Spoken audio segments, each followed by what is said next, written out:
Hey, hi, hello there. Welcome to episode 11 of the GVGCast, the end of week show where we kick back, put our feet up, chat about what we've been playing, a few of the week's biggest news stories, and of course, answer questions suggested by our wonderful patrons.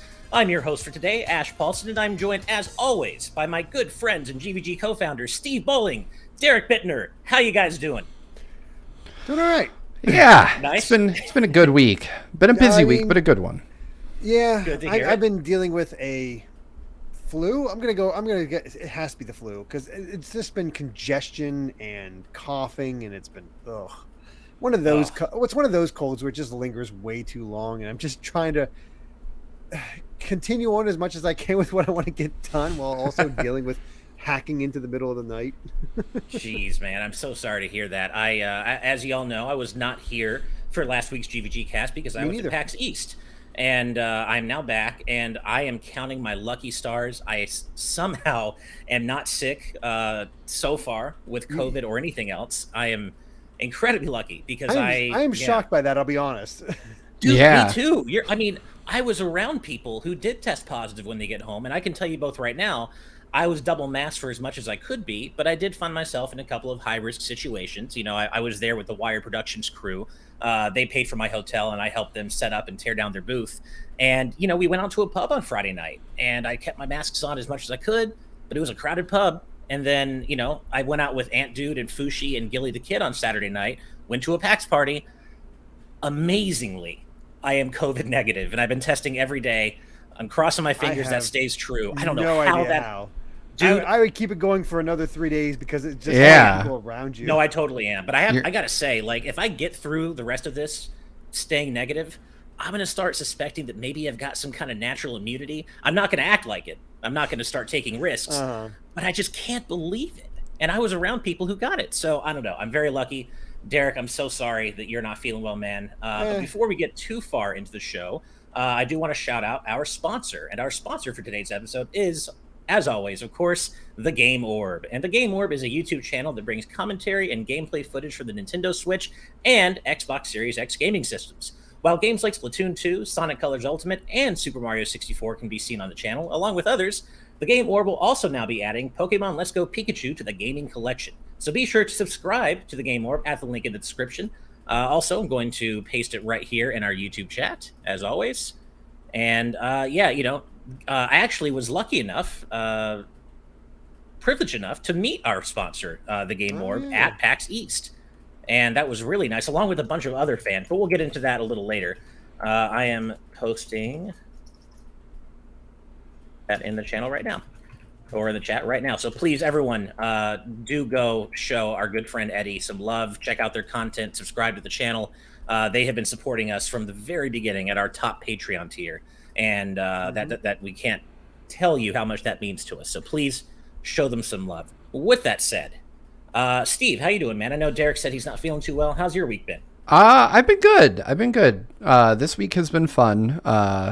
If you've been watching the channel, you know I published my first feature, and I was very excited to do that.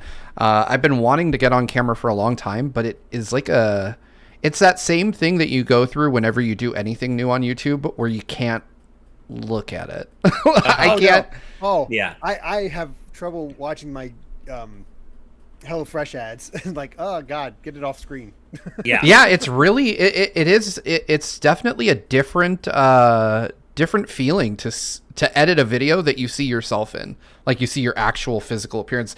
I had to, when I started doing YouTube, I had to get used to editing my audio and hearing my voice, and it took me months to get comfortable with that. And now it took me a while also, once we started doing this, to get used to being live on camera for a while, to get more comfortable with that. And then this is like a whole other layer of that, where you peel this back and you're like, oh God, I'm so exposed and I hate it. So, and then putting myself in my own thumbnail, which I was just like, oh man, I have to like, that's going to be the weird part when I get there. I still am looking forward to finding the time I need to do my own first feature. But yeah, putting myself in a thumb, I've never done that before. It's hard. It's going to be super weird. I only did it for the Recollection series, and it's difficult. Yeah, like you see yourself and you have to examine yourself, which is the worst part. Because like I was in Photoshop. So for those of you that don't know or aren't aware, I don't have a green screen back here. So to do that thumbnail, I took a picture right here where I record GVGcast, and I had to use like the magnifying tool and like zoom in on my to cut myself out of that picture, and I was like, God, I can see every tiny. Why do I have such a good camera? I hate my face. Right. But it was face, definitely fun. Well, thank you. Some people agree, but it was definitely a fun experience. Like, I got to bust out a lot of the equipment I bought during the GX days that I never used because that just wasn't what we did over there. And I got to use it, and I was very happy about that. So finally put like my lights and my microphones and all my technological garbage that I've bought over the years to use to talk about 21-year-old video games. I love it. I've seen a lot of people say like, okay, there's a lot on here I just need to buy or experience or play. We had a little bit of collab, but you put it all together and definitely got. Yeah, that was absolutely a team effort. So I don't want you guys to think I'm some kind of Game Boy savant that knows like every great game nobody's played. We definitely batted the list around in our Discord. I was just like the conduit for everyone's knowledge in that video. You were the one that like we were talking about discussion topics, and I floated that idea around, and you just got inspiration. It seemed like. Yeah, I was like that would be lit up. That would be like a better feature. Like we could just dig deep into Game Boy, and I'm glad we did because I think it turned out okay. But it definitely has first video energy, as I like to call it. Like I definitely watch it, and I'm like like I'm like that GIF of that football coach who's like taking his headphones off. It's not quite a feature, but I will have a video going up probably next week of just me talking about the rest of the indie games I checked out at PAX East, other than Shredder's Revenge, which, man, that preview is doing quite well on our channel. I'm very happy about that. For those of you who haven't seen it, I do have a preview up on the channel of TMNT Shredder's Revenge. I got to play a ton of it at PAX East, and it is everything you're hoping it is and more. I'm so jealous. It's so good. That is the big thing I'm jealous about. Yeah. Oh, it's so good. Well, and also just as exciting, if not more so, I got to meet so many of our fans in the community. So many of our fans turned out for the fan meetup I hosted on Saturday, and I could not have been more humbled. I got to meet so many people, like the Game Orb, our sponsor, Becca, Arkwing, Snoopy. Like, I got to meet so many. What a difference almost a year makes too. It really, because for Ash and I had a fan meetup at PAX West last year.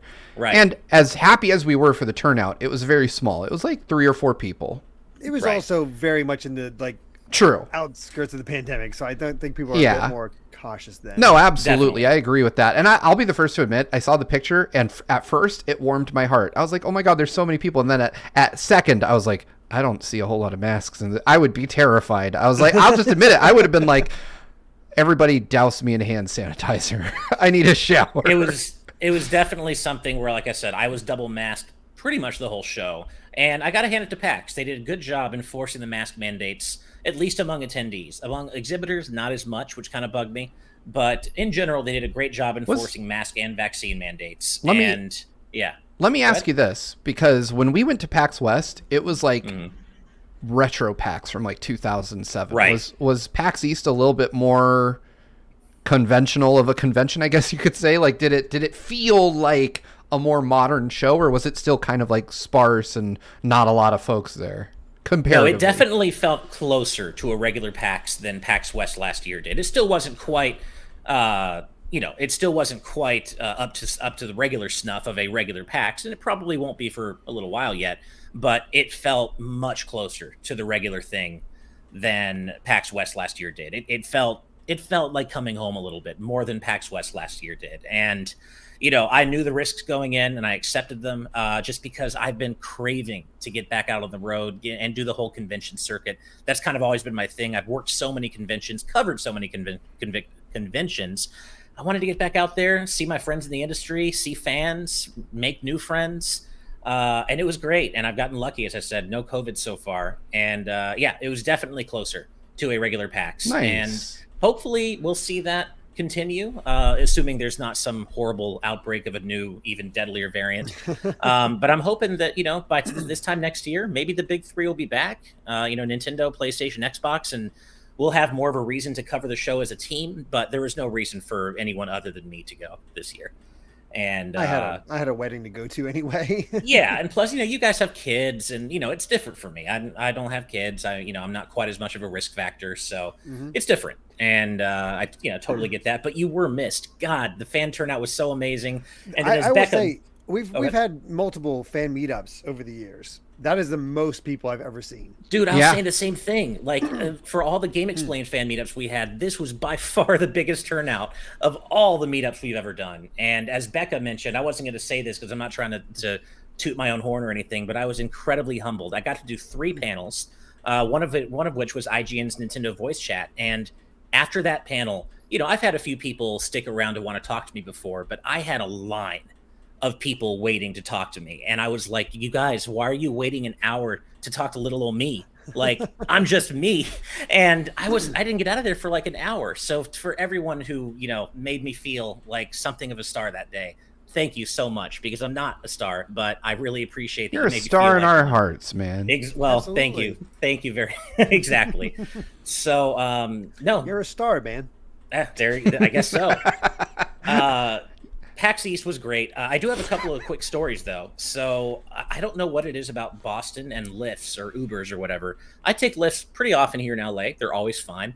But I had 2 of the worst Lyft experiences of my life in Boston. And the first one isn't that bad. It was just really annoying. It was after a long day of tearing down the Wired booth. We just wanted to get back to our hotels. And so the guy picks us up. He's like, oh, what are you here for? I'm like, oh, video game trade show called PAX East. He's like, oh, you work in video games? I'm like, yeah, we do.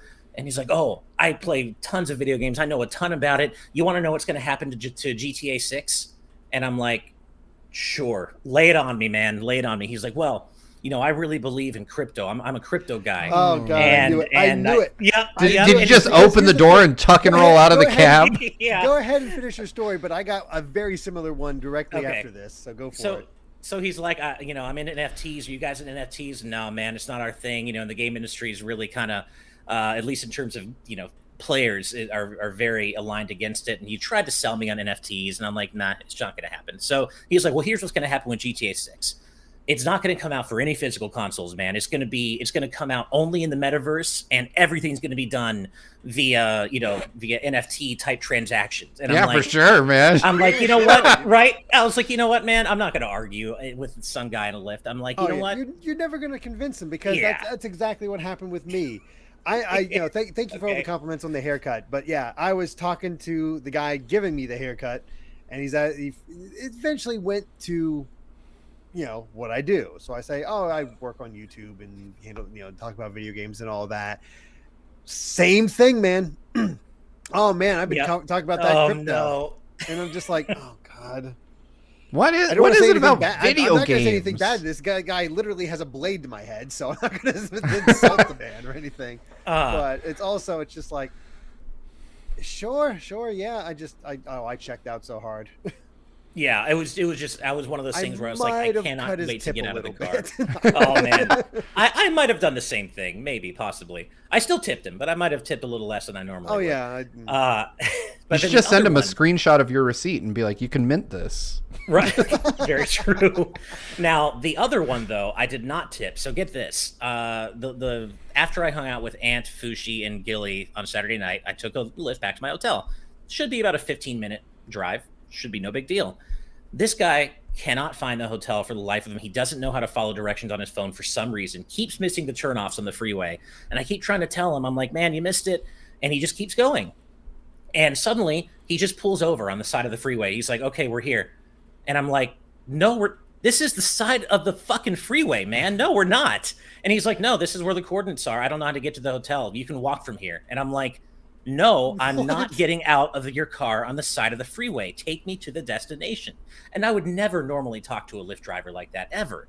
But I'm just like, he was trying to basically push me out of the car on the side of the freeway at 4 a.m, might I add. And I'm like, no. And he's like, okay, well then give me cash, because I've gone as far as I'm gonna. And I'm like, first of all, that's against the terms of service for Lyft. I'm not going to give you cash. I don't even have any cash. And second of all, you have to take me to my destination. You cannot leave me here on the side of the freeway. And he's like, oh, well, this is just a real problem for me. And, I'm driving more than I should. If I was my brother and we were running his taxi service, I wouldn't have to do this. And I'm like, I missed the part where I'm like, I missed the part where any of this is my problem. I just want to go to my hotel. That's all I want. And so he kept missing turnoffs. He eventually did start driving, did pull over again to try to get me to get out again, and I said no. Eventually, I was able to guide him to the hotel, but he just could not drive for the life of him. And I'm like, what happened there? It was such a weird experience and one that I never cared to repeat. But yes, those are my Lyft horror stories from PAX East. And I love it. What a wild thing to have gone through. Really awful. quick, I just happened to see Brandon's question in the YouTube chat here saying, hey, Ash, wondering if you're going to Dream State Harbor. In fact, I am. My wife and I will be there at Dream State Harbor, so maybe we can say hi there. That would be a lot of fun. For those of you who don't know, Dream State is a trance event. I was about to say, what? Oh, okay. It's Is that a like rave. a It's Kirby like a trance thing? rave. Yeah. So, Kirby thing. Well, speaking of Kirby, it is Kirby's 30th anniversary. Well, it was 3 days ago. So happy 30th birthday to the best Nintendo character, objectively, man. I love it.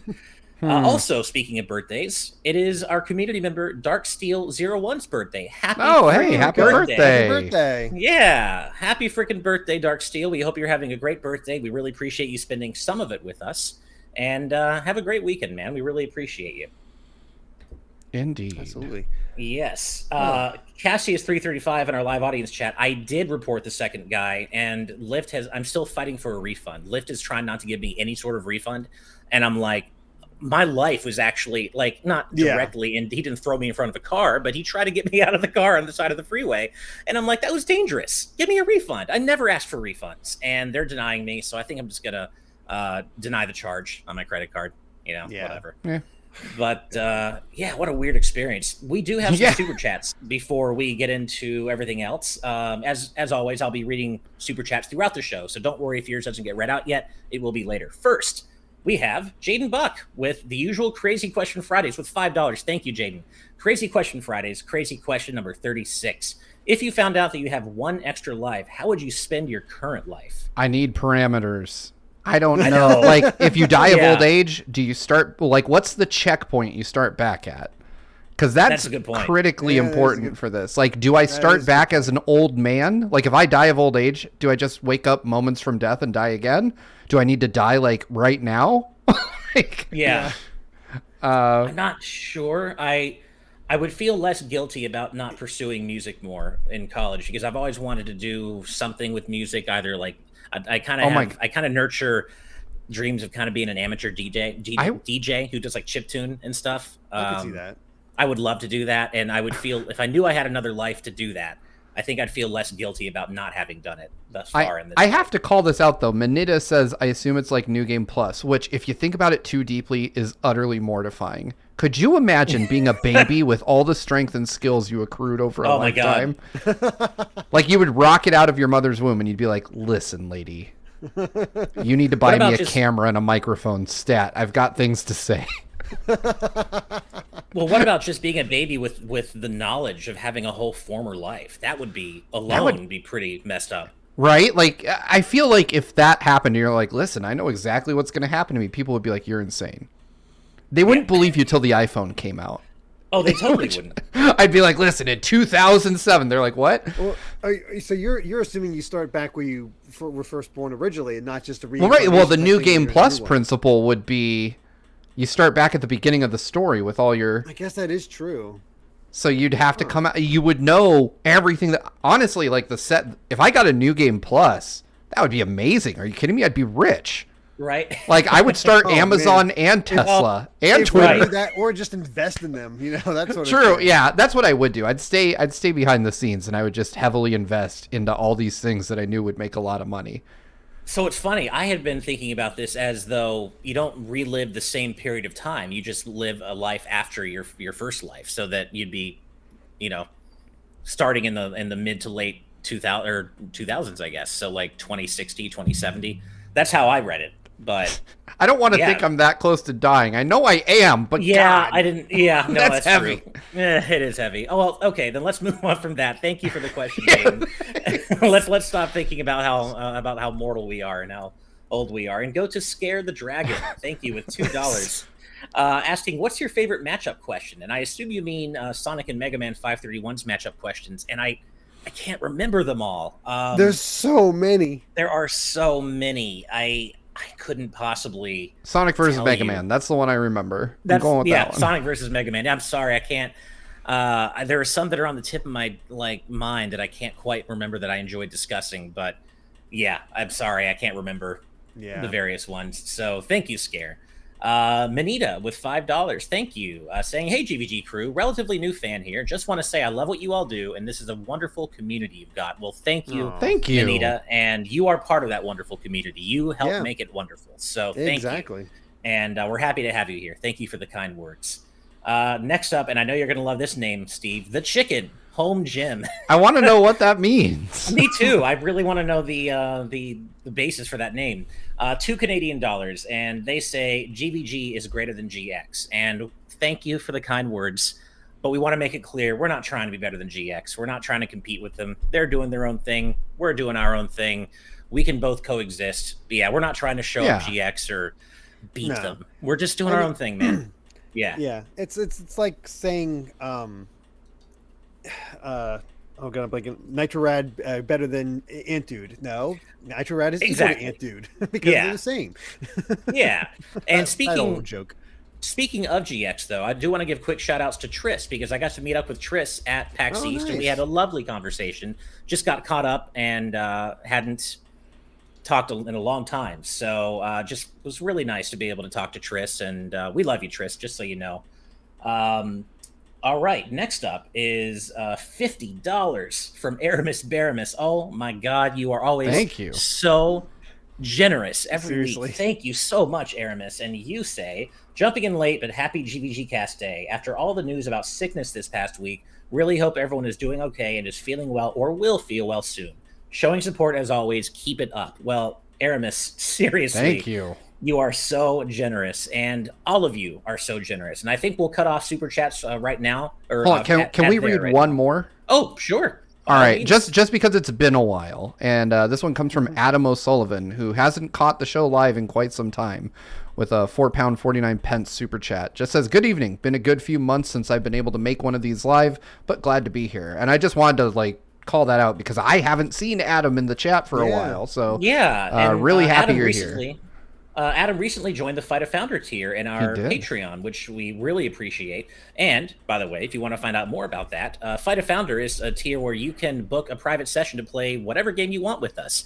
And to find out more about that, head on over to patreon.com/gbgaming, and we offer a bunch of other tiers. But, yeah, so go check us out. That's right. Adam and I are going to be fighting it out in Tekken 7 this weekend. Ooh. Right. Which I'm looking forward to hearing who the champion is. It would not be me. It probably won't be me either. But and I did want to, while we're on the subject of that, just because I told Aramis Baramis, who so generously donated a moment ago, that I would talk about this. I had a Fight a Founder with him, and we played Twinkle Star Sprites, which is a TurboGrafx or a Neo Geo game that I completely overlooked back in the day. And it is amazingly fun. I cannot tell you how good this game is. It is a mix of a shmup, a puzzle game, and a fighting game. And that's so cool. That's it. It's the most unique game I've ever played. I just saw a trailer for I don't know if I could find it. I saw a trailer today for a new Metroidvania that combines elements. Let me find it here. I think it's called The Witch Knight or The Night Witch. And it's coming. All I know is it's coming to. There we go. The Night Witch. It's coming to PS5 and PS4. I know for sure. I don't know about Switch yet, but it is a Metroidvania that combines deck building and shmups. What? Interesting. Okay. It is, and it's a Metroidvania. It's like these are three things I do not see going together, but somehow it looks cool. Great art style and whatnot. So let me link the trailer for people who if they're curious about it, because it is wild. A friend of mine retweeted it. So oh wow, that looks awesome. Well, speaking of really cool genre mashups, I did mention this briefly, I think, before, but our awesome community member, Spicy Panda Otter, introduced me to a really cool game on Switch called Toho Spell Bubble, which is basically a cross between a rhythm game and Puzzle Bobble. Of all things, It's like a rhythm-based puzzle bobble, and it actually works. And it's got all this Toho music, so it's anime as hell, and that obviously appeals to me. Give me all that J-pop. But it's really cool. So if that sounds at all interesting to you, Puzzle Bobble mixed with a rhythm game, check it out. And it goes on sale fairly frequently, so you can get it for less than the full price if you wait a little bit. They just announced a new Toho game for Switch as well. Well, not new, but it's a remake. Yeah, it's a remake of their Castlevania, well, Classicvania. Right. As far as I can tell, I thought it might be Metroidvania because it is. Oh, it's so Castlevania it hurts. But it's from what I've heard, it is more Classicvania. Right. Interesting. So, looks cool. Gorgeous. Looks like Symphony of the Night. So I'm like, holy crap. Hell yeah. Well, as I said, we will. I'll read out more super chats a little later in the show, but for now, we have a couple of big, bigger news stories from the week to discuss. The main one of which, of course, is what our title is based on. Yuji Naka decided to go off on a shockingly public rant against Square Enix this week on Twitter, saying that he knew Balan Wonderworld was unfinished when it released, but he was removed about a half a year before it came out as the game's director. He was booted out. We don't know why. He filed a lawsuit against him about it. Apparently that lawsuit has been settled since, but he really goes in talking about how Square Enix don't care about their fans, don't care about quality of games. I mean, it's not the kind of thing you might want to go out and say if you harbor any hopes of ever getting hired. I went to bring up Yuji Naka's tweets, and my computer just said no. So Jeez. I'm not sure where we got caught off. We were literally... Ash had just introed that we were going to talk about Yuji Naka's tweets. That was the last thing that happened before my computer died. Right. And apparently Yuji Naka is watching because he blue screened your computer before we could get into it. So, yes, Yuji Naka is in our title, of course, for today's episode because he started a very public feud, a shockingly public feud with Square Enix on Twitter today, alleging that he knew that Balan Wonderworld was not finished when it came out and that he was kicked out of the team as the game's director about 6 months before release. And he goes on to say some pretty incendiary things, saying, I think it's wrong of Square Enix not to value games and game fans. Like, he just straight up accuses them of not giving a damn about the quality of their games, about their audience. And he said there were 2 reasons he thinks he was removed as the game's director. He said, and these translations, by the way, all come from Cheesemeister3K on Twitter. First, when a YouTuber's arranged piano performance of the game music was released in a promotion instead of the original game track, turning the composer into a ghostwriter, I insisted that the original track be released, and this caused trouble. Second, according to court documents, Naoto Oshima told producer Noriyoshi Fujimoto that Square Enix's relationship with Arzest was ruined due to comments I made wanting to improve the game in the face of Arzest, who was co-developer in the game, submitting the game without fixing bugs. So there's a lot to unpack here. But Derek, I want to start with you because I know you have some particular thoughts on this. Your friend and our shared friend and former TNT guest, the Golden Bolt, did a deep dive on Yuji Naka that you told me about. Not just Yuji Naka, but it basically looking at the state of Sega from basically the end of Dreamcast to the beginnings of them as a third party, and how it all kind of broke down. And Yuji Naka, when he was in control of Sega, Kevin Golden Bolt did not go into it too deeply. By the way, the live audience is paused at the moment, Steve. Oh, I'm sorry. Rotated. Things that happen. So when he was, running Sega, he actively did things to kind of screw them over. He would not care. He would cut into people's ideas and he was just, I don't know. He seemed like a nightmare. Like he would do interviews where he talked more about his fancy sports cars than the game itself. Jeez. And it is a fascinating video.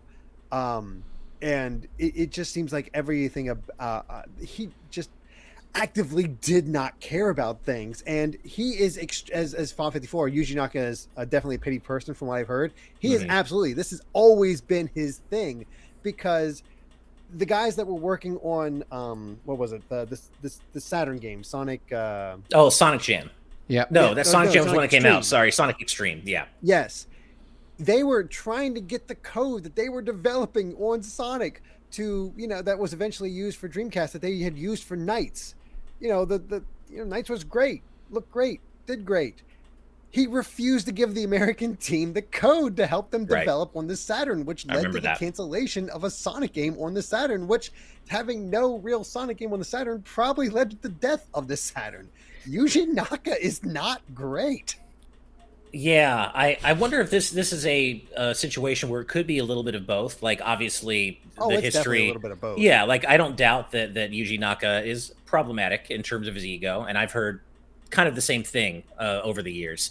But I wonder if it's that, and Square booted him 6 months before it came out, and he actually did know that it was that it was unfinished, and it sure was unfinished.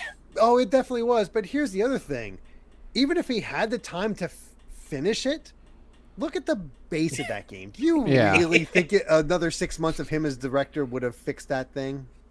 Probably not. There are core issues with that game.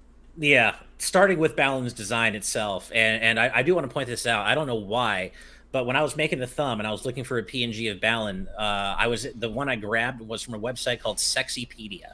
I don't know in what world Balin is considered sexy. If that's your jam, no judgment here, but I don't get it. What's sexy about Balin?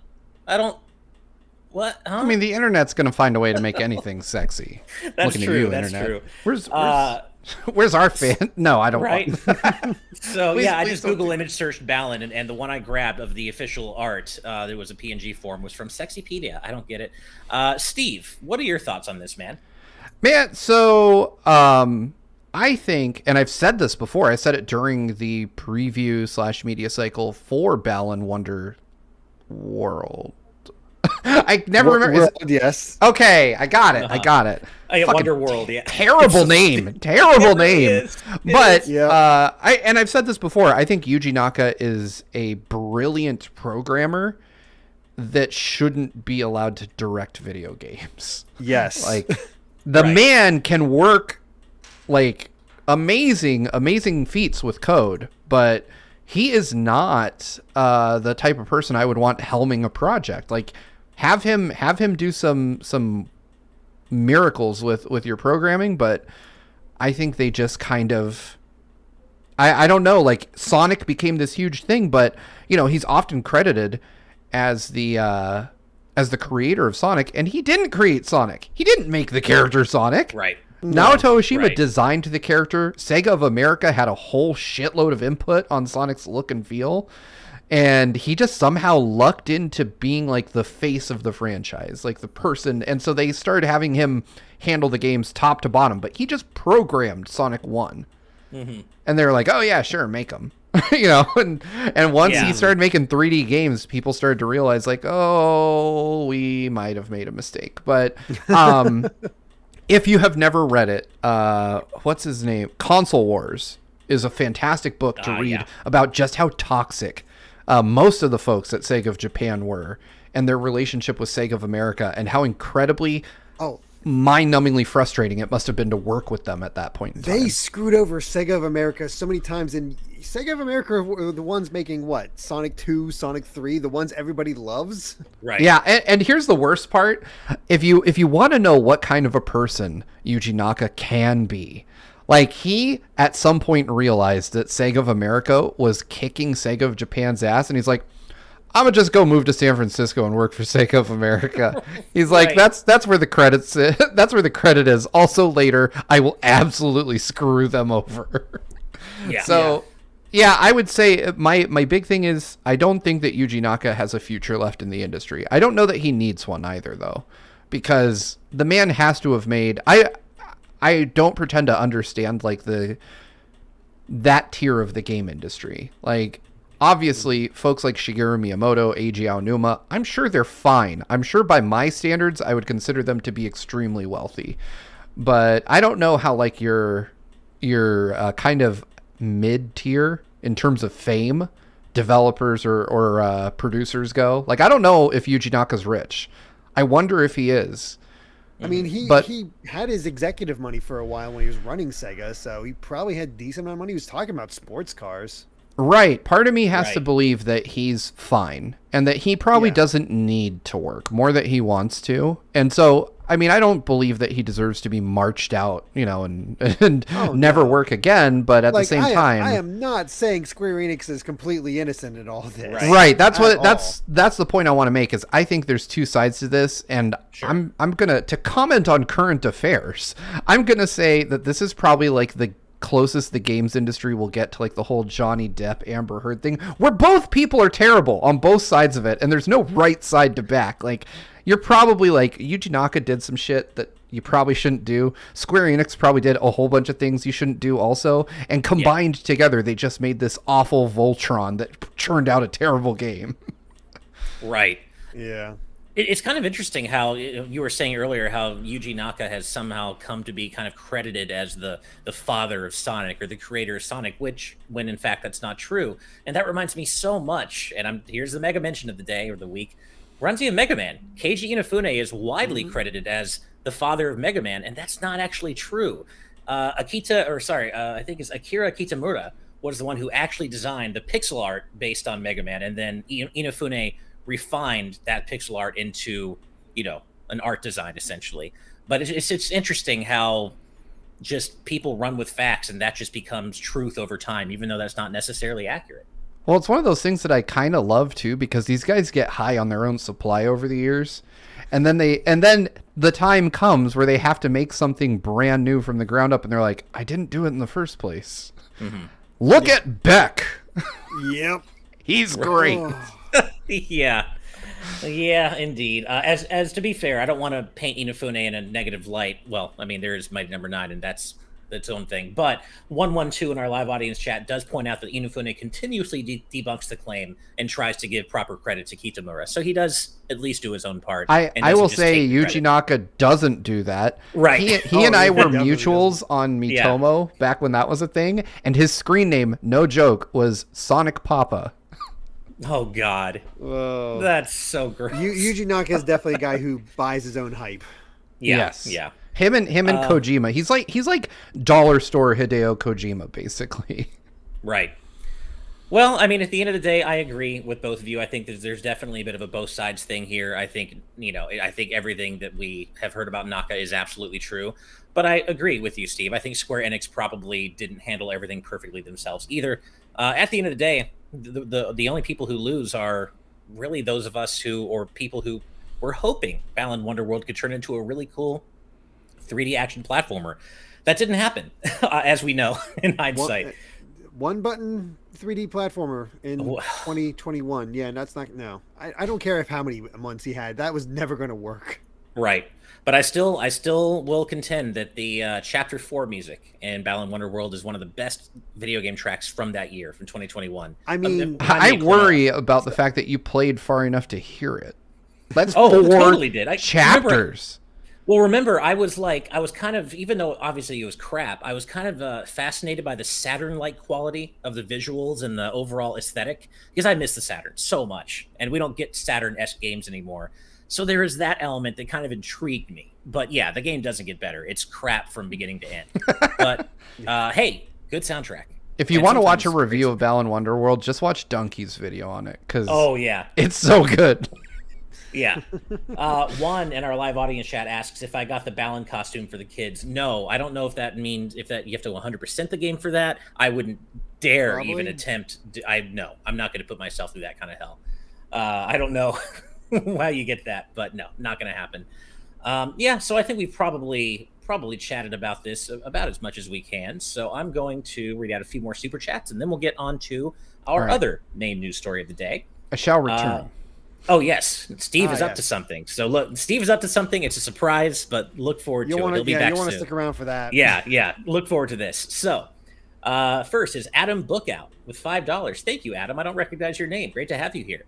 Hey, guys. First time catching the show live. Love what you all do. Keep up the good work. Well, thank you, Adam. We really appreciate the kind words. We're really happy to have you here and glad you could catch the show live for the first time. Next is $10 from BlazeStar25. Thank you so much. I finally beat Final Fantasy IX, not counting Nice. 7. Yeah, hell yeah. FF9's wonderful. Not counting 7 Remake, I've only played 7, 8, and 9 so far, but 9 is easily my favorite of the 3. Gonna take a break for a while, but what FF should I play next, 6 or 10? And my answer to that is 6. Yes. You literally cannot go wrong. 6 and 10 are my top 2 favorite games in the series. They're pretty much tied. So you really can't go wrong. Play FF6, it's awesome. Play FF10, it's awesome. 6 if Either you want way. traditional, 10 if you want Yeah. a shift in how it's designed. Exactly.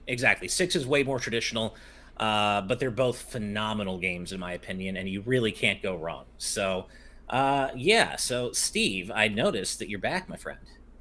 Oh no! Here we go. I'm here to suffer for all of So Steve is back to try Van Leeuwen's macaroni and cheese ice cream live on camera, suffering for you all.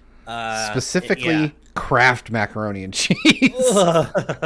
Now, Steve, you mentioned that this is actually available at Walmart, so this Yeah. might be the first of a 2-part thing where you're doing it this week, and then I'll do it next week when I've had a chance to pick Let's get some some. up. Look at the color. It just looks like it. Hold on, let It me. looks like you just froze the macaroni and cheese. Oh, God. God. Why? Oh, no. I'm gonna. Oh, it smells so gross. It smells like cheese, like fake cheese. Why is this a thing? Like, look at that. That is just. Ugh. It looks just like like Upsetting. mac and cheese mush. It's just so Yep. gross. All right, let's see. Let's see. Is it? Oh God. Oh, okay. Let's get a nice spoonful there. There you go, YouTube. Oh man. Oh, it fell. That's It's the trying to world. escape. Yeah, that's the universe telling you don't do it. All right, hold on. I'm recovering this. Okay, here we go. I've got it. I'm not gonna tilt it this time. I'm not All that right. bad. Oh man, this. I hope you have okay. a glass of water with you, man. I don't. I have like a bottle of Coke though, I guess. Oh, okay. If you're gonna eat mac and cheese ice cream, why would you drink something like water? No, good point. Anything, but You yeah, obviously you're right. don't make Coke is good better. health decisions. Yeah. Oh! Oh my god! That was even no! worse than I was expecting. Oh no! No, not. Oh my not God. The business. Oh my god! So, how was it? Oh! Sounds like it Oh. was great. I have barfed things that taste better than that. Oh my god! It's like... It's not even like mac and cheese. It's like stinky feet. Like it tastes like a foot. Like a foot, not like mac and Oh. cheese, but a foot. Why would they sell this in a pint? Oh Like, man. who? That is a lot Oh. of foot.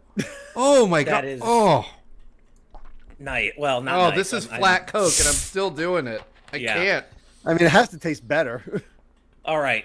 I'm Oh. definitely gonna run by a Walmart before next Friday and grab a pint you myself Fool. You and do foolish this. fool. I'll be the one to do it next week, and we'll see how that So, goes. to be clear, Spicy Pandotter, I don't know what a foot tastes like, but smell and taste are connected, and I certainly know what a foot smells like. Sure. Like, imagine, like, not just like a clean foot. It really is like a sweaty gym sock. Like, it tastes like a sock.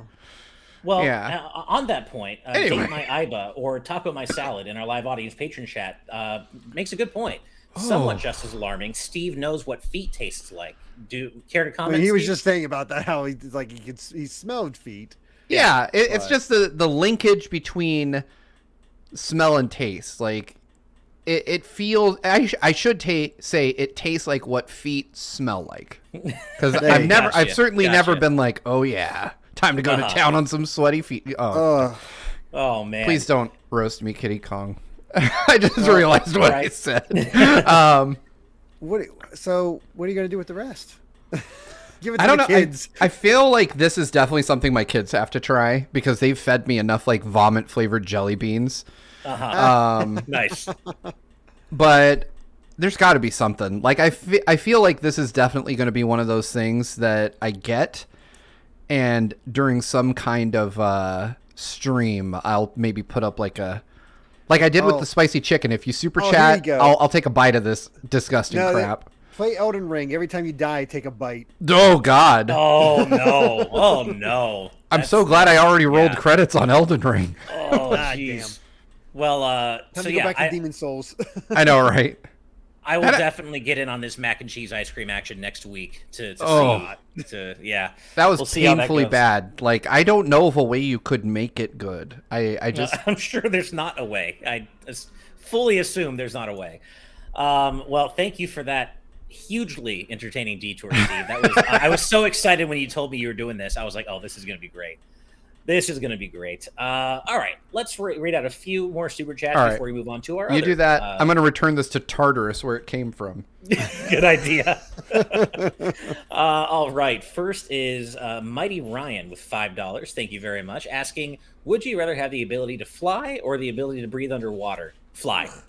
It's Fly. I love the water. I love swimming, but I don't need to swim super deep in the ocean because the ocean, as we know, is full of horrifying deep sea it's creatures terrifying. that I never want to see what's down there. Nope, I'm good. So flying. I'd love to be able to fly. That's easily my answer.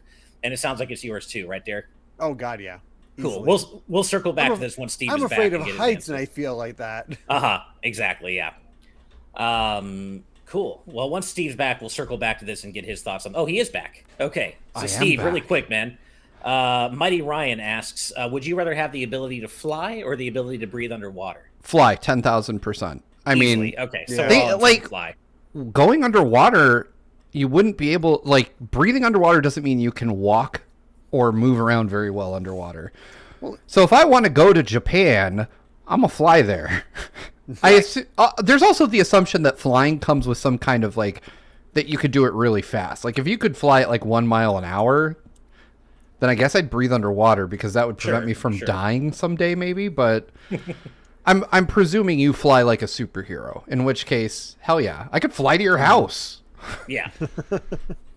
All right. So we're all firmly on Team Fly. Okay. Next up is Lethargic Legumes. I love that name. That is a with great name. $9.99. Hey guys, yet another fan here who's watched you all since the Smash 4 discussion days on GX. Love to see the growth of the channel. Keep up the great work. Well, thank you, Lethargic Legumes. We're honored to have you here watching the show. Thank you for your generosity, for the donation, and for the compliments. You rock. Thank you. Yeah. Next up, Sakari Saukonen with €5. Well, yeah, €5 essentially.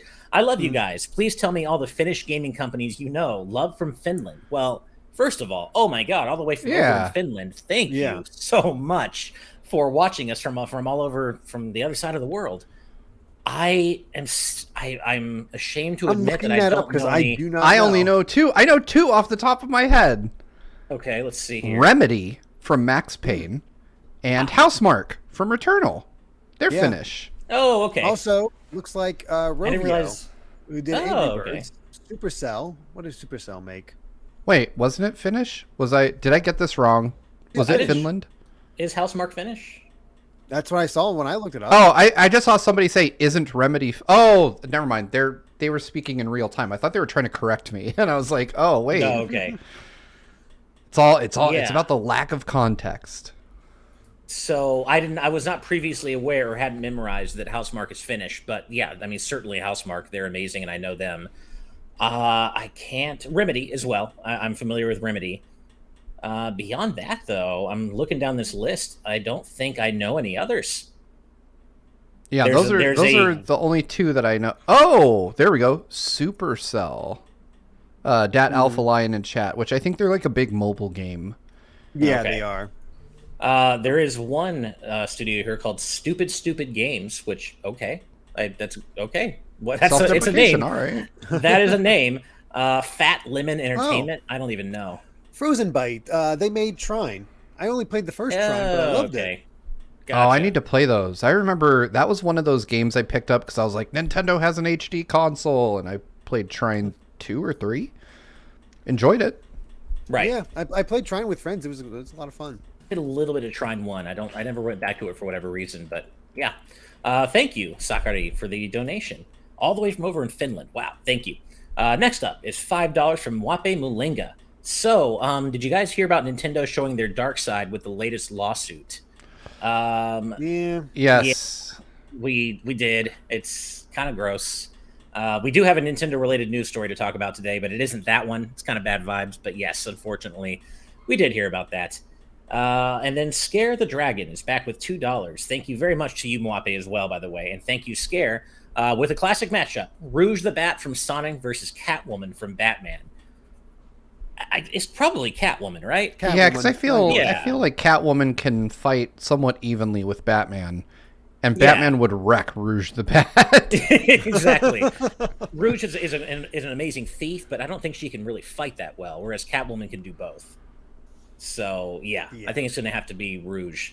Thank you, Scare, for that fun matchup. Okay, so the other thing that we were wanting to talk about today, news-wise, is that we got a tweet directly from Miyamoto on Nintendo of America's Twitter account, basically telling us that the Illumination's Super Mario Brothers film has been delayed all the way to spring 2023, about a year from now, April 28th in Japan and April 7th in North America. And it is interesting because, as you were saying, Steve, this is a very Japanese way of speaking, but to us Westerners, it's very awkward to see, this is Miyamoto. After consulting with Chris Son, my partner at Illumination on the Super Mario Brothers film, blah, blah, blah. But he basically says, my deepest apologies, but I promise it will be well worth the wait. Now, one take I've been seeing around that I don't agree with is that they did this in response to Sonic 2 because they're worried. They're afraid of Sonic 2 that it was. They don't care. They don't care. The Mario movie is going to do well no matter how great the Sonic movies are. And it's because it's Mario. I mean, so it doesn't matter. Are you guys bummed out about this at all? Nope. How do you feel? I'm not. I feel nothing because we've got nothing. There's nothing to go off of except a cast list. Yeah. Until I get a trailer, I don't care. I care more about Spider-Man Into the Spider-Verse. Spider-Verse. Oh, hell yeah. That sucks. Yeah. Now, there is a plot synopsis going around on 4chan, I believe, that we're not going to get into because if it does turn out to be real, that would be spoilers for the whole movie. But there are certain plot points in that synopsis that have been corroborated now, seemingly by multiple people. It could just be one person from different accounts. We don't know yet. But there is if you're curious about a plot synopsis that has not been disproven yet, you can find it out there. We're not going to link it here. And be careful. It's 4chan, so, take all the usual precautions. Take a fistful of salt, maybe wash your eyes out. Yeah, exactly. Clear your browser history. Call your mom. Right. Yeah. So that's really, there's not too much to say about that. I guess we'll just, not go down the line really here quick. Naoki Yoshida announced this week that Final Fantasy 16 is in the final stages of development, which is weird considering just how little we've seen of it. But hopefully that means I feel like that's just his MO, where you're right. It's just like, hey, I'm not going to show it until it's ready. Right. Yeah. And I'm certainly looking forward to seeing more of that. Hopefully sooner rather than later. And also, this is one that I threw in there for both you and me, Steve, because I know you love Mega Man Battle Network just like I do. And this is the coolest thing. So Mega Man, there is a hugely active online community, if you're not aware, for Mega Man Battle Network 6 PvP. And Battle Network 6 now has fan-made rollback netcode and supports match replays. And lest you forget, this was a Game Boy Advance game, y'all. This never had online. It was a GBA game, and fans have somehow engineered rollback and replay functionality into the game. And I just think there's not much to say about it. It's just really damn cool. Yeah, agreed. Like, that's just so neat to me. But yeah, so that's really most of the big news for the week. And, as you know, we don't focus on news quite as much as we, did in TNT. So we're pretty much done with that for now. But we do have a few more super chats, and then we'll get to our patron submitted topics as always. Wow, a bunch have come in. Thank you all so much. So first is Chan John Nguyen with $4.99. Thank you. Naka's underlings mutinied, and he admitted Square Eggshar had to remove him. This and his well-established pettiness/ego speak more of him and less Square Enix. And yeah, I think that's kind of where we all landed on that. Even if Square mishandled certain elements, it certainly. I think I missed that they mutinied. I hadn't heard about that personally, but yeah, I think we pretty much landed the same place you did with that, Chan. But thank you very much. Next up, Purity Chalice with $4.99. Ash, have you seen the new trailer for Sailor Moon Cosmos the movie? It dropped yesterday and it covers the Stars arc. My emotions are screaming. Yes, in fact, I did. I have not seen the movie that cover season 4 yet. I still need to do that, but all the feels, man. It's I got on Netflix. Yeah, I know. It is. I just need to go watch it. My wife and I both do because we both love Sailor Moon. But yes, I have seen it, Purity Chalice, and it gave me all the goosebumps. I can't wait. Sailor Moon Crystal in general was so good. I only watched the first season, but that was a rough first season. I will say that. I liked it, but I will say it gets better with time in seasons 2 and 3. I would agree with that. Right. You'll be excited about this, Ash. Amy is finally going to watch Sailor Moon herself. We're going to start tonight. Oh, nice. Ooh, nice. Watch a little bit at a time, so she'll be watching the first episode tonight. The OG of the original. Man, you're in for best. a journey just because my wife and I did watch all 200 episodes, and we had a blast, but it took us over a year. But it was fun, of course. Sailor Moon's great. So, yeah, no, I'm sure. I'm surprised she hasn't seen it yet. That seems like it would be right up her alley. It does, but she just never got the chance, so we're Sure. going to be fixing that. I've never seen the whole thing through, so that'll be new for me. Nice. All right, next is ToonJ723 with $5. Thank you. People find the Onceler from the Lorax sexy. So it doesn't surprise Onceler. Okay, I haven't seen the Lorax. What the Can you hell tell? is the Onceler? People find the Onceler from the Lorax sexy. So it doesn't surprise me people consider Balin sexy. So I need to know what the Onceler looks like. Hang on. Well, the Onceler was just a hand in the original book, but they gave him a face for the movie. At least it's a human, though. Yeah, this is. I mean, I can see why. Like, yeah, this is. I mean, the Onceler was surprising to me. Nobody's thought about the Onceler in forever, as far as I can tell. Right. That movie's, But hey, it takes all types. No kink shaming here. If you find Balin sexy, I don't get it. We don't get it. But if it worked for you, go for it, man. Yeah. Sure. Next is Tommy Dianoff's Archives with $5 Canadian. Balin Wonderworld makes Ukulele look like a masterpiece by comparison.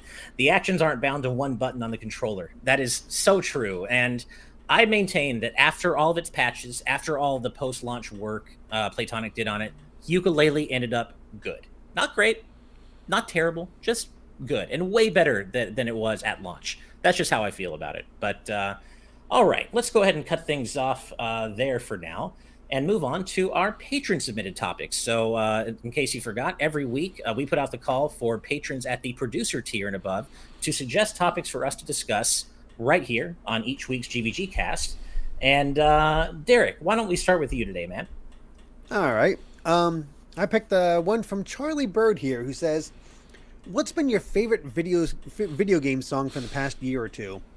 And I forget when this game came out, but it's been stuck in my head ever since I first heard it and played it. And I still listen to it on occasionally just to, I don't know, have fun with it. I love Devil Trigger from Devil May Cry 5. Oh, that's a great one. Ooh. Yeah. Oh, God. That song is stuck in my head. From the moment I first heard it in the game for that intro, and whenever it comes up, oh God, I love it. It makes me want to replay Devil May Cry every time I hear it. Oh God, I love it so much. I think it's probably been more than 2 years, but I'm gonna fudge it because we got the definitive edition or whatever. But man, so good. God, yeah, that's a great one. It's funny. I was kind of mentioned it earlier. This isn't necessarily my favorite, but I gotta say it's up there. Again, Chapter 4 from Balin Wonderworld. It really is that good. The music is actually I mean, you got to listen to it later. Sonic always has good music, but yeah. I'll give it to you. No, you should check it out for sure. It reminds me so much of Klonoa. Like it is absolutely. It's got that Klonoa feel to it, and it's a really great song. I know the game's terrible, but that song is really good. I'm still thinking of what mine might be. Steve, do you have an answer for us, man? So mine, and this Time is a Thief, and I can't believe that I'm referencing a song that is 5 years old, but Break Free from Super Mario Odyssey, which is, for those of you that don't know, the song that plays in the very final sequence. I won't spoil things, even though it's half a decade old, but in the I think end it's from sequence, the last 2 years, right? Is that the question? I can't think of a song Fair enough. in the last 2 years. That's why I said I'm cheating. I fudged it too, so it's fine. I don't know. I forget when DMC5 came out. Yeah, that's the funny thing. DMC5 is probably 3 years old, so it's closer for sure. But because I think we played it 2019 at E3 so, 2019 at a really terrible party that we all went to, I think. I know I was there with at least Ash. I'm pretty sure you were there too, Derek. Like we went to play DMC5 and it was don't remember that. One of our good friends at Capcom who now works at Nintendo helped us get into the party. And we expected something really cool. Like, because E3 parties are always super cool. And this was, like, objectively one of the worst E3 parties I'd ever been to. Like, we went in, and they were like, okay, there's 2 stations to play the game total. And one's in the VIP. There's no food and nothing to drink.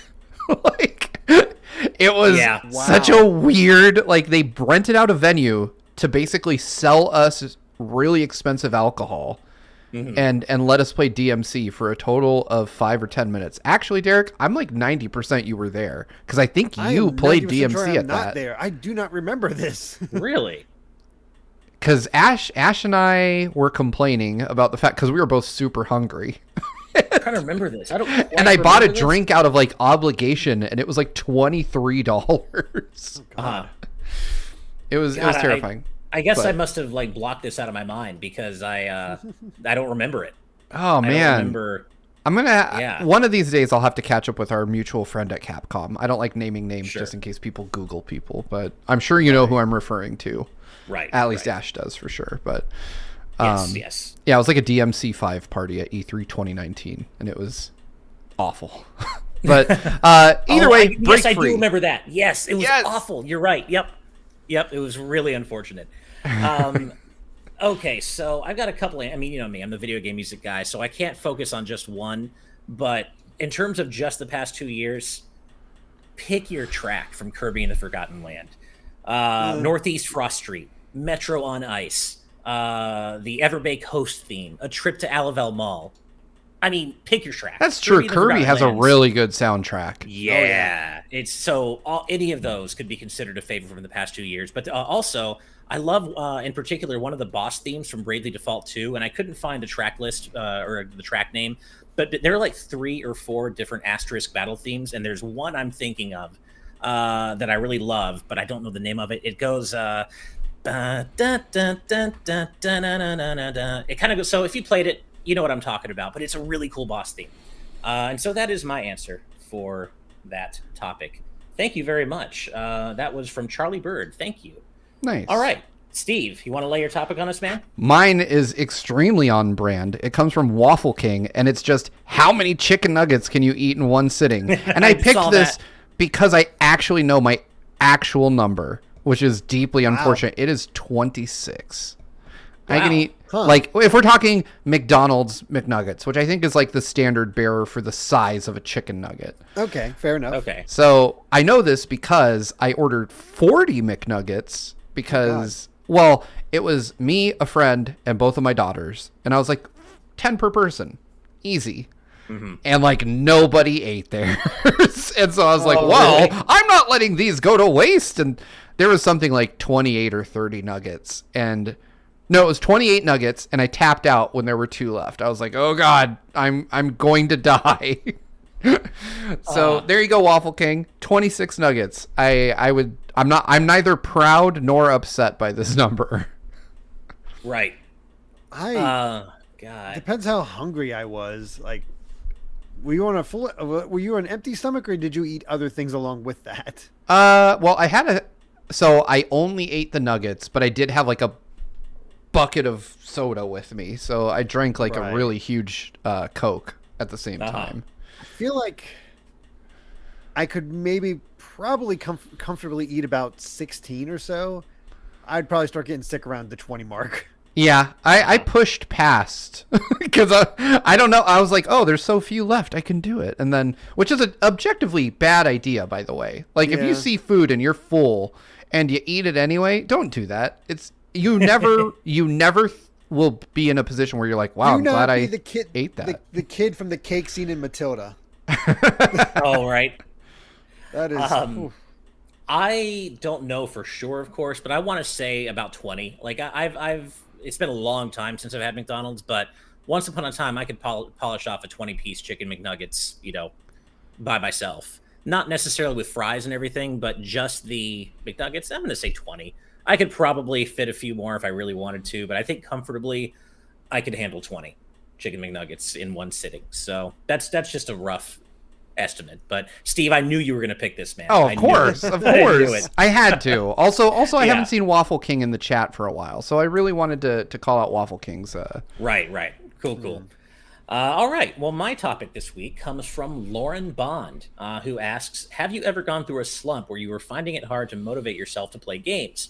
And if so, what game got you out of that slump? And yeah, I've totally been through that multiple times. That I certainly remember going through that maybe when I was around 16 or 17. Weirdly enough, I just didn't feel like playing games for almost, I want to say like 4 or 5 months, which is so unusual for me. And I don't know.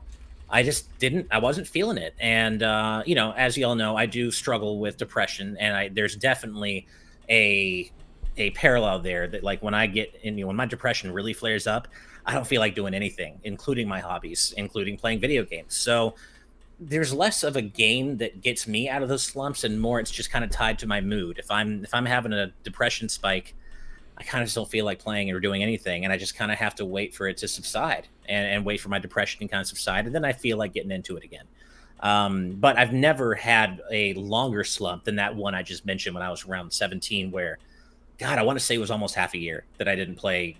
I hardly played any games, but that's never happened since.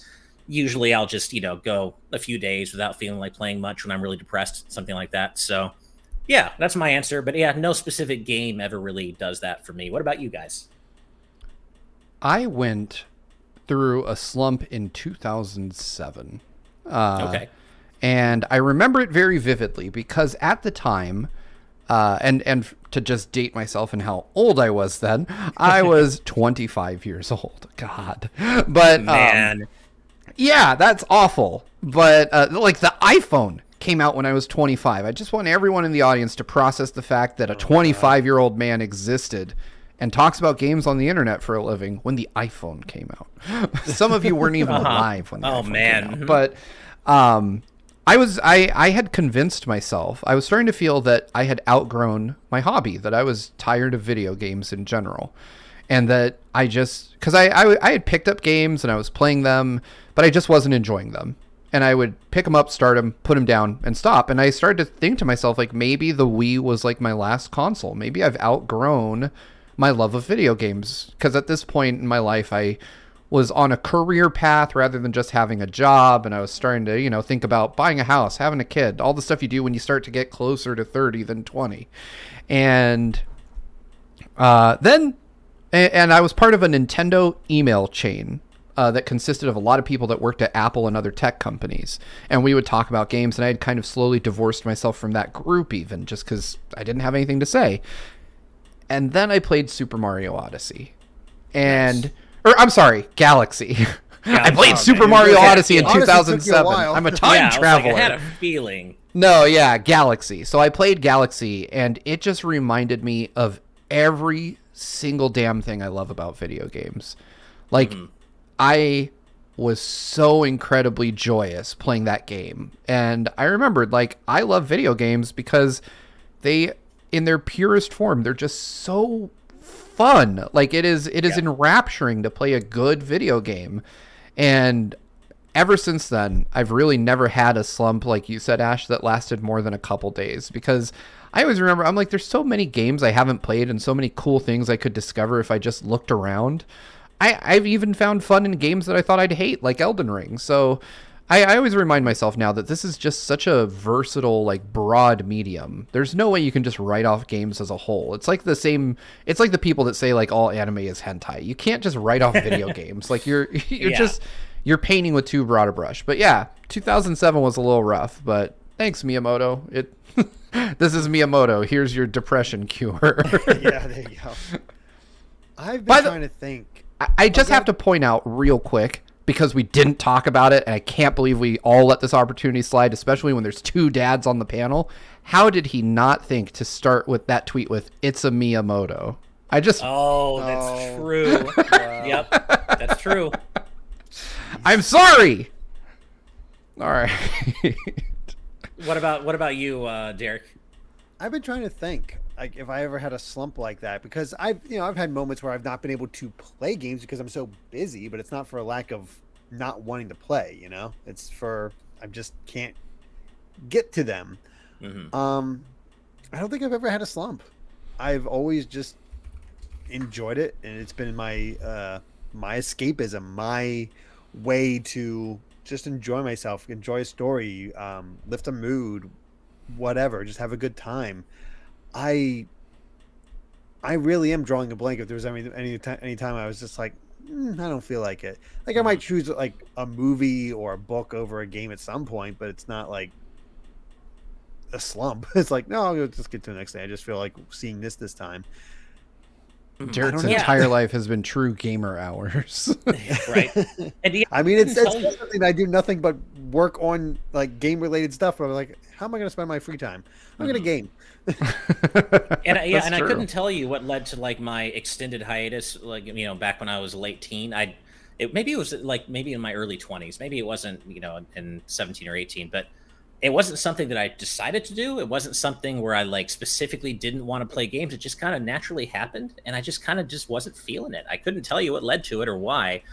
Fortunately, that hasn't happened since. You know, I have a few days here and there, but no, I mean, I'm going to be playing video games. I'll have a controller in my hand to the day I die. So thankfully, that was only a one-time thing. But Lauren, thank you so much for your question. That was a lot of fun. Mm-hmm. Thank you.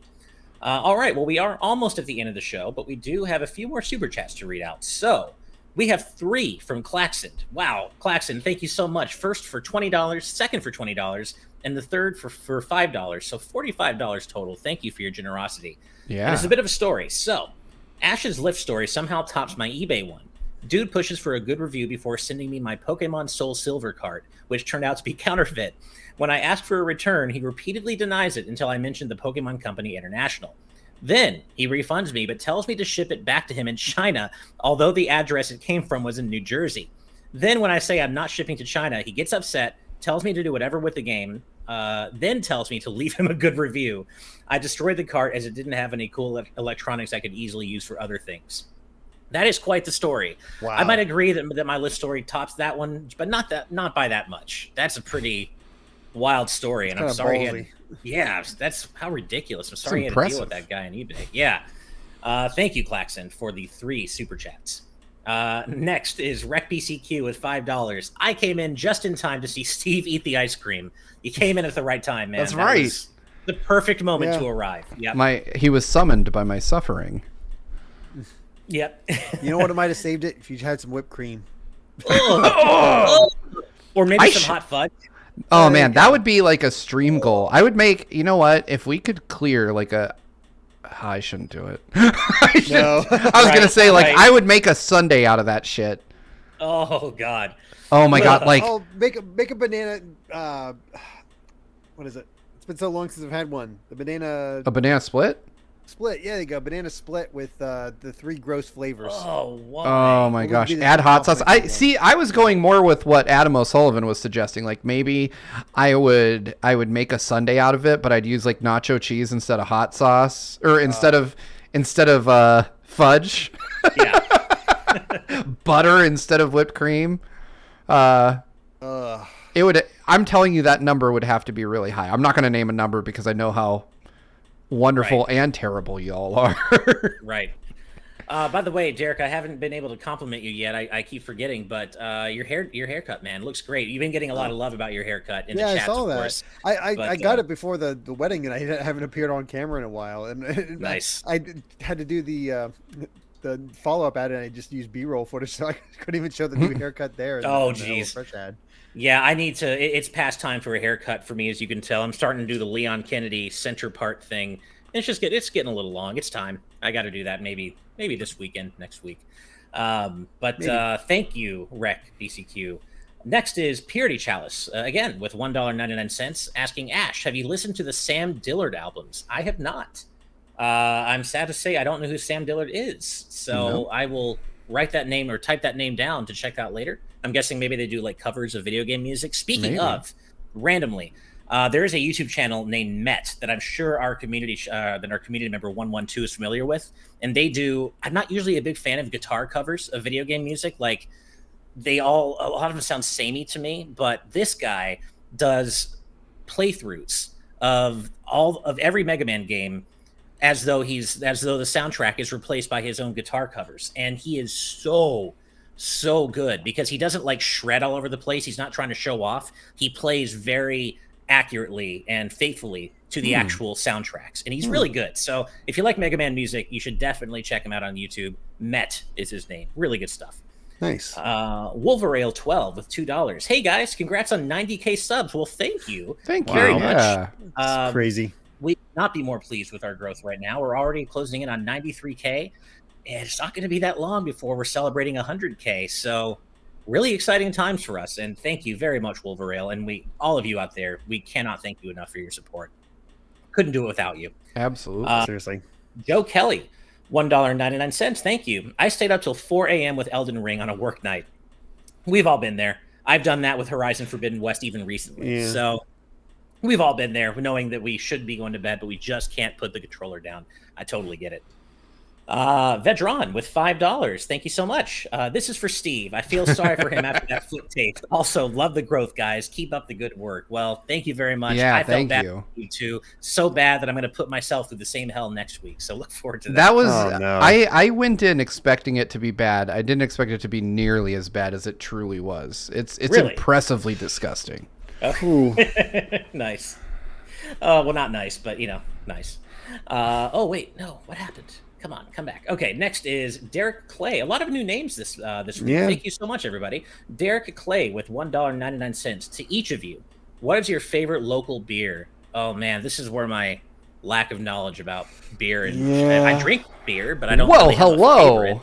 Oh, yeah, this is Steve's line of work. Steve Bowling has entered the chat. I drink. Anyway, so I don't know. I've talked about the fact that I travel, but it wasn't always just GX, so I didn't just travel to like Nintendo events. One of my previous jobs, I traveled all over the country very, very frequently, and I make a habit of trying local food and local alcohol anywhere I go, just because, why would you eat KFC when you can get something that doesn't exist near you? So I'm very adventurous with my food and my drink. And there was a Steve's Tinder profile. My name is Steve Bowling. I drink. I am purposely not on Tinder, but that's like a post-show topic. But anyway, I would say in Atlanta, Georgia, there is a brewery called Sweetwater, and they make a blueberry ale. And it is so damn good. Like, if you don't like beer, you still could really, really like this. It doesn't taste very much like beer at all. It tastes mostly like blueberries. And it is incredible, to the point that I actually went through the trouble of like finding it, and occasionally like I'll buy it and have it shipped to my house because it's really good to have just as a drink. So that would be my favorite, but I've tried all kinds of different stuff from various countries. Like anytime I've left the country, I've made sure to like stop at a local bar and have whatever they brew there.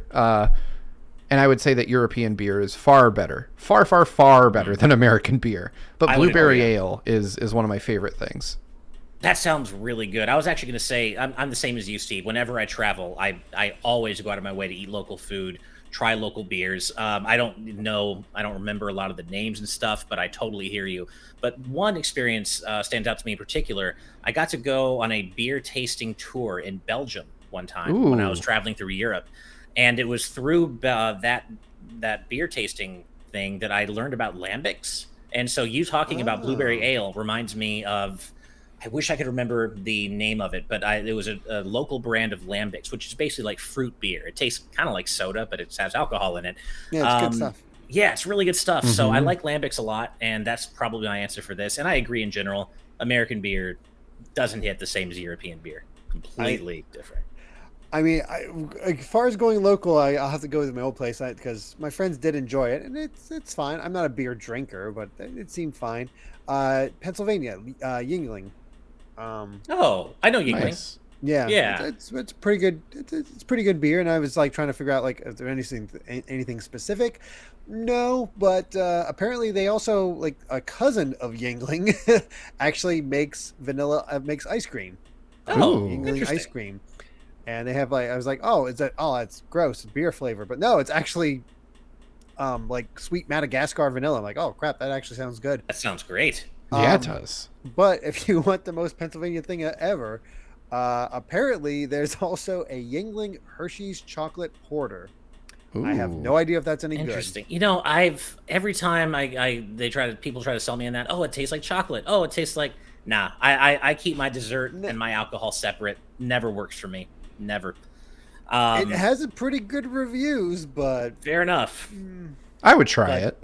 I'd try it. I just don't think I would expect a lot of it. But hey, you never know. Another one that's really consistent for me is Height. It's a Korean beer that is served at every Korean barbecue place around here, and it's just very consistent. Not the best beer ever, but it's very consistent. Thank you, Derek. We really went in on that topic. All right. Next is Mike Hugeass. Mike Hugeass with $5 Australian. We do have something to go off of the Mario movie. The writer has only done stuff like Big Mama's House and the Minions movie. # no faith. Oh. Yeah. Yeah. You lost me at Minions movie. Yeah. To be not fair, feeling great about it. I could see the, and I wanted to comment on this. I could see this being a big part of the reason why the movie's delayed. I could see Nintendo not being happy internally with some aspect of the film. Mm-hmm. Yeah. Because it's very different. I should say it's very rare to see a film company delay a movie. Like, they generally are pretty good about their production schedules. So I would have to guess that they... Yeah, I saw the... I know what you're laughing at. Yeah. Oh, no. I cannot. I'm not reading that out, Classy Mudkip. Nope. I'm not reading that out. Yeah, I hear some people find him hard to locate. Anyway. Jesus.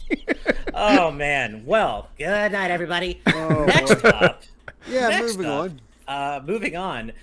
We have Rec BCQ is back with $5. Also, I just saw that you mentioned, Rec, that your birthday was on Tuesday. You turned 22. Happy belated birthday. Happy birthday. Yeah, very happy happy birthday. for you. I just turned 22 the other day as well, so we're birthday buddies.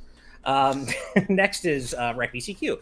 Random bit of positivity. This is my favorite community on YouTube. It makes me feel welcome, and it's the only Patreon I subscribe to. Well, thank you so much, Rec. That was the whole point, wasn't it, guys? When we started GVG, the whole point was to build a community where people feel welcome and safe and empowered to be their authentic selves. And I think we have largely succeeded in that endeavor, but it's not just due to us. It's due to the whole community coming together and believing in what we're doing. So thank you, Rec, and we're so happy to have you here. Next is Zaire Miller with $5. Has anyone seen Bubble on Netflix? It's a parkour anime film with a simple but sweet romance done by Wit Studio. Would highly check it out. No, I have not, but that sounds like it's right up my alley. I saw the image for it, but I think it just came out, so I haven't had time to look at it at all. Yeah, no, I have not heard of that, but it sounds like it's right up my alley. So thank you for the recommendation.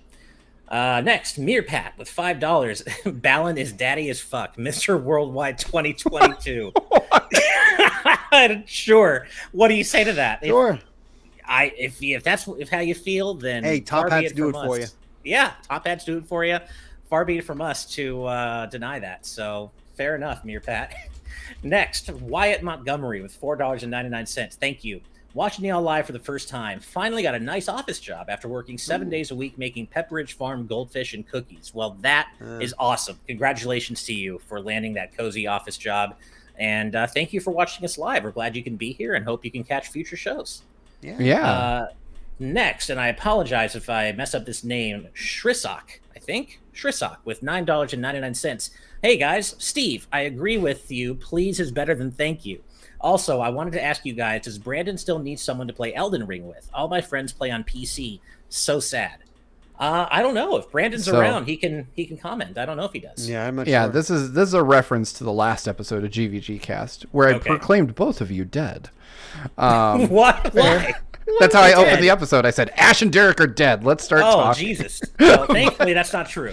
No, clearly, I'm a liar. But Brandon is a terrible Elden Ring friend. Don't try to play games with him. Son of a bitch played with me like half of one time and then never again. I don't think he even has Elden Ring. I think he deleted it and revoked his license. I don't believe it exists anymore. Prove me wrong, Brandon. Play Elden Ring with someone. Anyone. Oh man, it's the ball's in your court, Brandon. If you want to play with Shrisak. Hey, you don't actually beat the game for real if you have to do co-op. You have to do it on your own. You have to do it on your own wearing only a jar on your head. Yeah, there you go. I love this. Brandon, not that one. Brandon Bovia in our live audience chat says, Brandon was here. Brandon is a loser. And also just Brandon Miracle is weenie, which is even funnier. Is weenie. Okay, sure. Thank you. Thank you so much, Shrisak. All right, we're closing in on the end here. Purity Chalice with $1.99. They make Frank's hot sauce ice cream, Steve. I'm in. Might be next. The same guys, the same company that made the mac and cheese ice cream also have a pizza flavored ice cream. Oh man, nah, jeez. I mean, all right, maybe Walmart will have like a different. It's the same kind they're thinking of. Maybe Walmart will have other flavors of it when I go check, and if so, I'll try something different than mac and cheese. We'll see what happens. Yes, Caitlin, it costs the same amount as the mac and cheese, but you can buy it from Walmart, is what I've heard. So it's like $4. I never go to Walmart, but I will. I hope that they will have it there. We'll see. Okay, Shrisak is back with $1.99. Thank you. Autocorrect. Thank you is better than please. Oh, you're changing your position here. So to give you some context, which I know our friend Kitty Kong is deeply vehemently against, but we had a debate on the last episode of GVGcast whether saying please or thank you was more effective sarcastically. And I said thank you is more effective sarcastically. Or no, I'm sorry. Okay. It was if you could only say one or the other. You could only say please or only say thank you for the rest of your life. And I said thank you works better. Because you can use it. It's more versatile. I think I'd go with thank you. Yeah, it's hard. I think I'd just go with sumimasen because that kind of stands in for both, and you can just kind of use it in any situation that you need to. Ash, that's the most California thing I've ever heard you say in your life. Oh, I know. Imagine going to Ohio and being like sumimasen. They'd be like gesundheit. Hey, it got me through all of my Japan trips with a little bit more, a little bit more knowledge. But no, I guess I don't know. Adam, thank you, Adam O'Sullivan. I already replaced please and thank you with cheers and hello and goodbye. Cheers is a good one. I use cheers a lot in my emails. That's my sign off in emails. So yeah, I agree. Cheers. But I guess between those two, it's thank you. Cheers is the aloha of thank yous. Yes. All right. Rec BCQ is back with $2 more. I turned 22 on Tuesday. Yes, we were mentioning that. Happy belated birthday. Hope you're having a wonderful week, man. Thank you. Absolutely. Mm-hmm. Cheers. Speaking of birthdays, Darksteel01 is here with $38. Oh my God. Thank you for your generosity on your birthday, Darksteel. Jeez. Hey guys, just thought that I'd drop by and show more love to the channel. Continue to grow and prosper with not only the channel, but with your personal lives. Peace, love, and good vibes to everyone. Well, thank you. Thank so you. Freaking much, Darksteel. That's so nice of you. And we intend to do just that. Onward and upward, and happy birthday, man.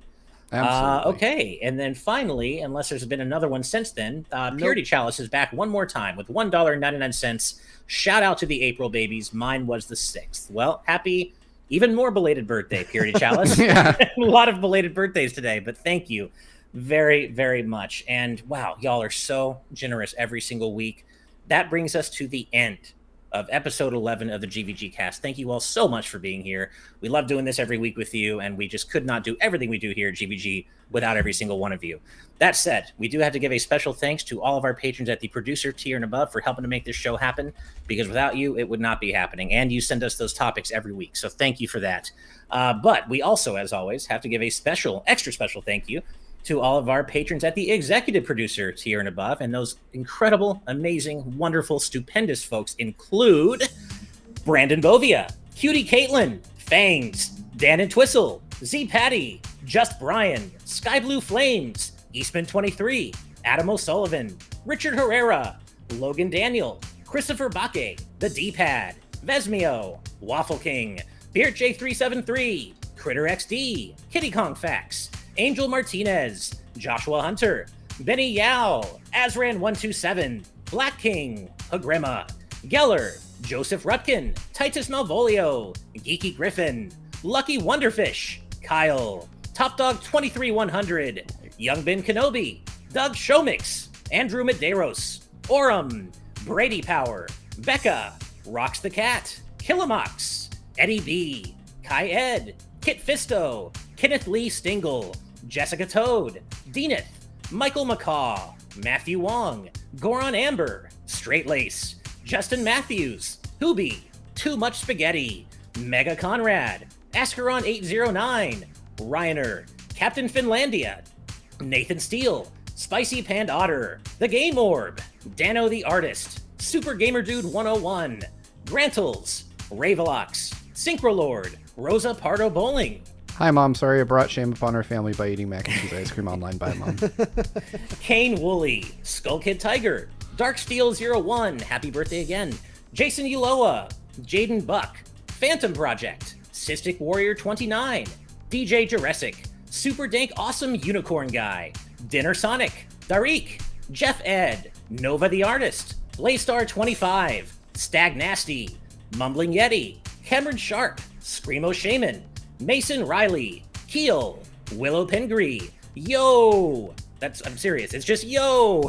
Hustle Bun, Noah Fitterer, Calvin Atkinson, Ryan's Fault, Brainchild, Pat Pending, Jim Wakelin, Lauren Bond, Sridhar Ayala, Gavin Twaddle, Andy Mine P, Ad, Jughead870, Alpha Lion, Lord Metarex, Kyle Gamer, and Barry Rookie. And last but certainly not least, 16 Nacious. Thank you so much. It seems like that list just gets longer and longer every week. So thank you all so much. If you want to find out more about how you can get on that list or join our live audience, which you see on screen right now, or join us for the post show, which we're about to go to right now, head on over to patreon.com/gvgaming. Check out all the tiers we offer. You can support us at various different price points, but even if you can't do that and you can just support us here on YouTube, that would mean the world. Drop a like, a subscribe. Every little bit truly does help us. Thank you all so much, genuinely, and we will see you next week for GVGcast episode 12. Good night and good vibes. Bye, everybody. Bye. Bye.